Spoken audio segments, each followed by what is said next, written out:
నమస్తే, welcome to ఇహా TV. చూస్తూ ఉండగానే 10 గ్రాముల బంగారం లక్షకు దగ్గరైంది. గడిచిన కొన్నేళ్లలో ధరలో భారీ పెరుగుదల ఈ ఏడాదే చోటు చేసుకుంది అని చెప్పాలి. ఆ మాటకొస్తే గడిచిన 10 ఏళ్లలో ఏడాది వ్యవధిలో ఇంత భారీగా ధర పెరగడం ఇదే అని చెబుతున్నారు. మరో 2-3 ఏళ్ల వరకు 10 గ్రాముల బంగారం లక్షకు చేరుకునే అంచనాలు ట్రంప్ పుణ్యమాని చోటు చేసుకున్న అంతర్జాతీయ పరిణామాలు మార్చేశాయి అని చెప్పాలి.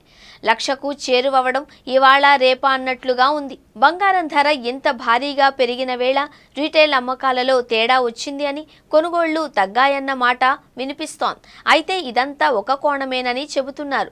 బంగారం ధర భారీగా పెరిగిన తరువాత కూడా దేశంలో దిగుమతులు మాత్రం అంతకంతకు పెరగడమే తప్పించి తగ్గట్లేదు అని చెబుతున్నారు. తాజాగా మార్చి నెలకు సంబంధించిన గణాంకాల్ని వాణిజ్య మంత్రిత్వ శాఖ విడుదల చేసింది.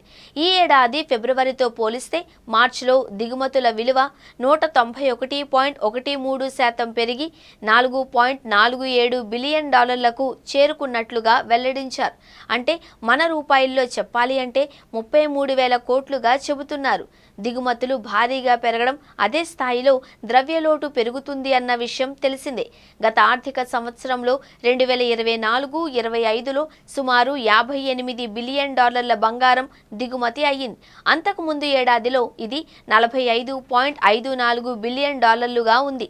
అంటే పెరుగుదల శాతం 27.27గా చెప్పాలి. ప్రస్తుతం 24 క్యారెట్ల మేలిమి బంగారం 10 గ్రాములు 98,000కు పైనే పలుకుతోంది.